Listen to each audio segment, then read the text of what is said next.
My peoples. It's the Going for the Gusto podcast. You know what I'm saying? I had to tap in, man. I'm by myself right now. You know, your boy was on vacation not too long ago. Shout out to my boy Swaggy. He was getting married, so your boy went out the country for the first time. So the squad had held it down. You know, they did a recording without me. So shout out to the squad. Queso, Bartholomew, Cool, and my boy Soren. Shout out to everybody, but I'm back. It's good to be back. You know, everybody else was busy today, so I figured I'd tap in by myself just to talk about some of the things that that was on my mind before we could get the next video out. So shout out to 1K. Had to say that channel is growing. Appreciate it to all the viewers, everybody who taps in, everybody who who's reaching out, commenting, liking, subscribing. Shout out to all y'all. So, since I'm by myself, this one isn't going to be too long. Kind of brief, so I'm gonna touch on three key subjects. The first thing I'm going to talk about is players who draft stock went super up throughout the NFL Combine and the pro days. That's a big thing in the league. Combines and pro days shoot up draft stock. I'm not a big fan of it all the time, but we'll talk about that. The second I want to talk about is what does it take to be a team leader? Shout out to my boy Soren. This is an argument we had or discussion we had a while back about certain players being captains, being team leaders, playing certain positions, whether you're injured, whether it's your stats being all pro bowls, all that stuff. And the last thing I'm going to touch on is what's the biggest offseason moves that didn't happen yet. Y'all know hints. I know y'all hear about this all day. Lamar Jackson, Aaron Rodgers getting traded. But, it's a couple of other things we probably could tap into. So I'm going to go first to the Combine. So Anthony Richardson had his pro day either today or yesterday. And I was looking at the highlights. He threw pretty good at the Combine. He ran a good 40. He ran the 40 I expected him to run low 4.4. I actually thought he would have ran a 4.3, but he's shooting up people draft stocks. People are talking about him being the third quarterback to go off the board after C.J. Stroud and Bryce Young. I personally think C.J. Stroud should go number one. Bryce Young is probably an overall better player, but I think C.J. should go number one because he shows the accuracy. He's comfortable in the pocket. He can see over the line. And those things are easier to mold around.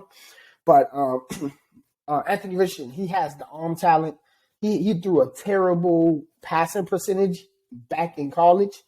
I think it was like 56% or something like that, which that's horrible. He only was a starter for 1 year. I know a lot of people bring that up.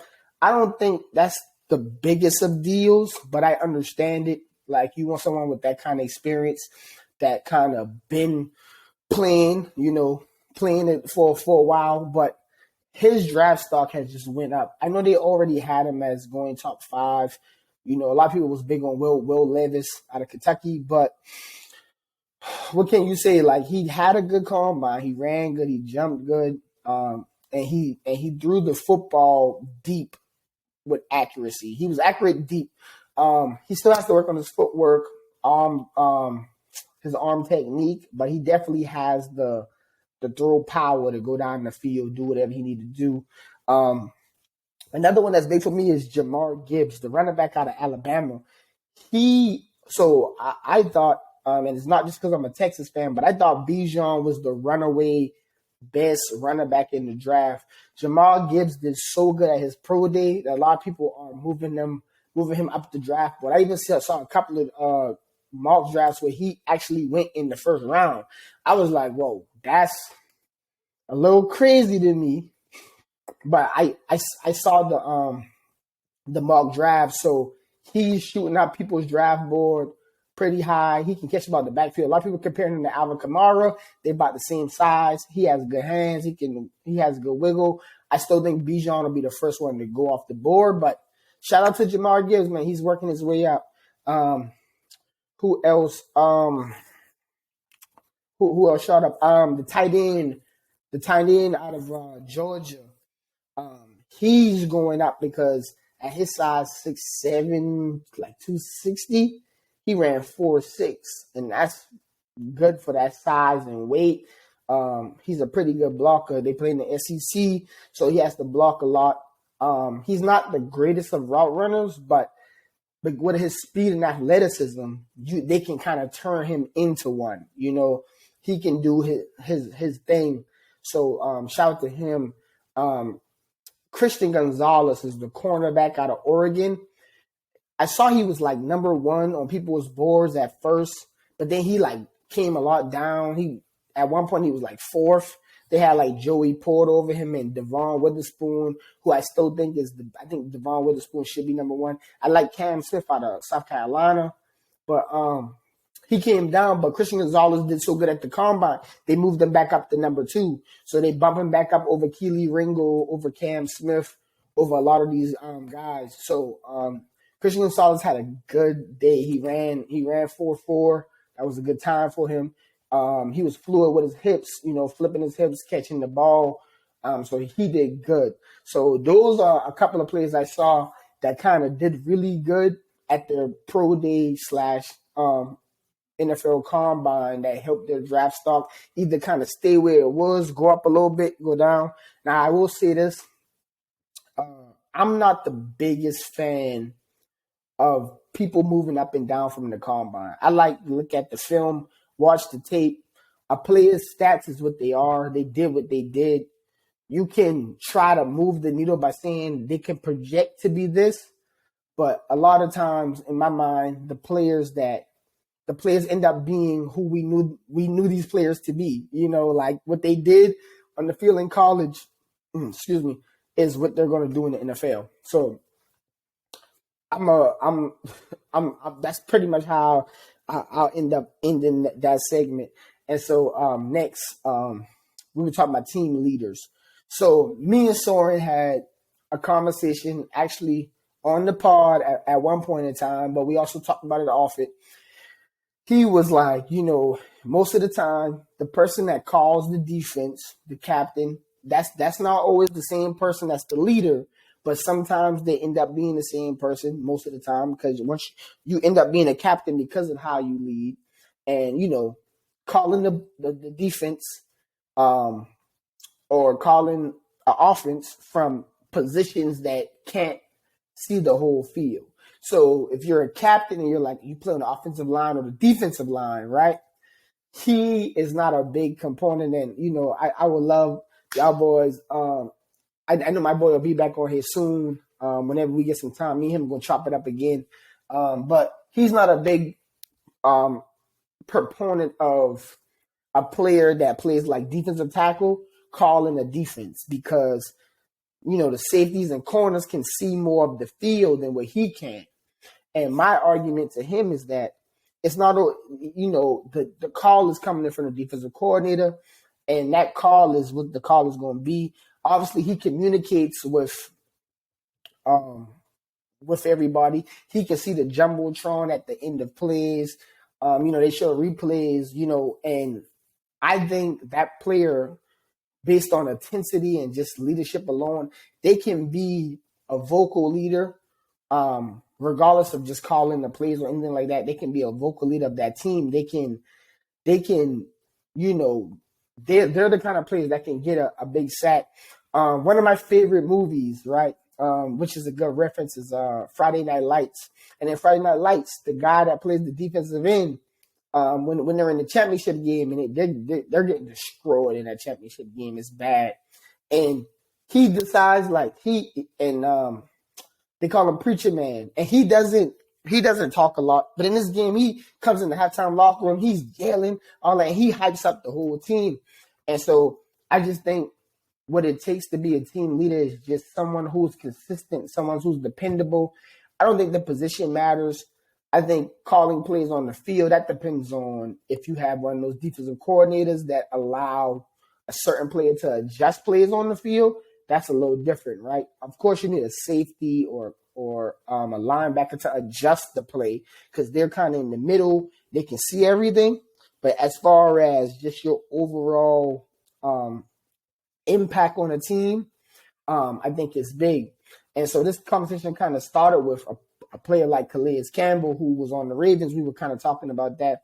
And now for all y'all boys that know, all the subscribers, the people that have been here for a while, they know my boy Soren is a Atlanta Falcons fan. So Calais Campbell went to the Atlanta Falcons.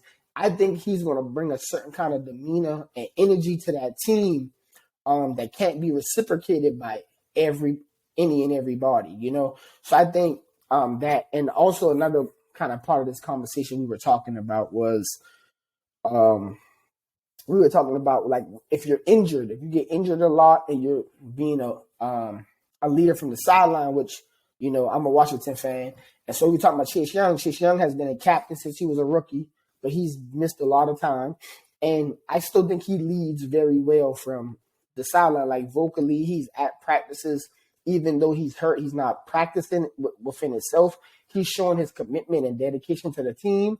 So I think, like, it's ways around, you know, not just being a Pro Bowl safety or an all-pro linebacker to be a captain. I think it's just about, you know, your personality.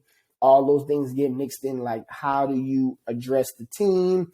Like, how do you take people under your wing if you're an older player, if you've been in the league for, you know, 7 to 10 years, you know, that a lot of times that kind of plays a whole big factor into how you end up becoming a captain, how you lead, you know, the things that you, you know, end up doing and saying. It impacts, you know, younger players for the rest of their career. So I just think that's a big thing. That was a kind of side thing to touch on. I know, like I said, I mean, y'all let me know in the comments what y'all think about that part. But I know, like I said, me and Soren, we're gonna get back on here. Hopefully we get the whole gang on here. We're gonna talk about it. We're gonna figure out, you know what I'm saying, have a bigger conversation, and then y'all can really let us know in the comments what y'all think about that.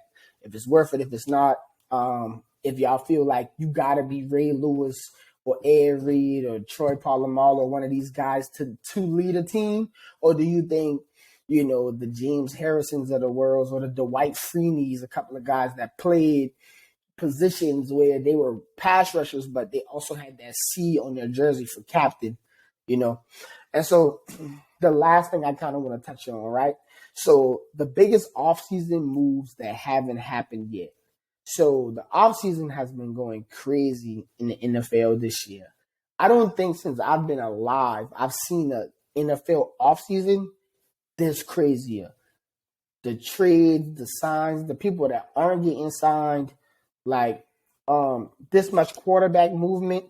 You know, when it comes to quarterbacks, most of the time people say you either got your guy or you don't. And it's a lot of teams that say, oh, well, Derek Carr, I'll take him. Jimmy G, I'll take him. And the big thing that's going around is Aaron Rodgers to the Jets. Now, I know a lot of people don't really think about this, but the salary cap is a real thing. So if in order to make certain trades and get certain people, once you make that trade, you hit your salary cap hard. And it seems like the Jets that has a bunch of young players, they would have to win right now. Because if they don't, you know, that's when a bunch of people, they're going to be coming up to the table saying, hey, all right, well, I made, you know, Defensive Rookie of the Year, All-Pro Sauce Gardner, people like that. You know what I'm saying? They whole defensive line is pretty young. You know, Quentin Williams, them boys, they're doing the Doug Dizzle. That's what I'm gonna say, man. So they're gonna all come up. So, you know, you gotta be careful when you make certain offseason moves, right? Like the Dolphins, when they grabbed Jalen Ramsey, you know, if you paying Xavier Howard and Jalen Ramsey, they gotta be locked down, because when other people contracts come up, you got like Javon Harlan, who I think is real good safety. You saw the Bengals, they had to let go of Jesse Bates. They couldn't sign him back to what he was worth, you know. And so that's just a big thing. And I think a lot of the whole thing is, you know, when you talk about people like Lamar, right? You have to trade for Lamar, but then you also have to pay him. So whatever team does that knows you're going to rack up that salary cap for the next 5 years. It's going to be, you know, $50 million $50 million plus every year that's already gone off your salary cap just from that. And then you're also going to lose probably 2 first round picks in order to do that. So, you know, you got to think about that. And the double back to Aaron Rodgers, do you want to trade a first or 2 first round picks for Aaron Rodgers? And he might only play a year or 2. He might not play after that because what we know about quarterbacks, they tend to fall off a cliff. You know, the only one we haven't seen do it is Brady. Outside of Brady, I mean, he's the anomaly, right? We saw Peyton Manning just fall off a cliff. Drew Brees, they go from having 4,500-yard passing season to they can't throw the ball 15 yards no more without it wobbling. So you just never know. So the offseason has been very entertaining. I know the squad, I know the boys had talked about it. You know, in the last video, they were talking about some of the things that had sticked out to them, but I've been very, very intrigued in this offseason. Even the Panthers trading up for the number 1 spot. I personally think the Panthers, they traded up, but they also now give themselves the room to either grab their quarterback or they can make the decision to, now we have the number 1 spot. We can force you to trade us whatever we ask for. So you might really want this quarterback. We'll ask for 3 first round picks now to move that spot. You see, you know what I'm saying? It's a game of chess, not checkers.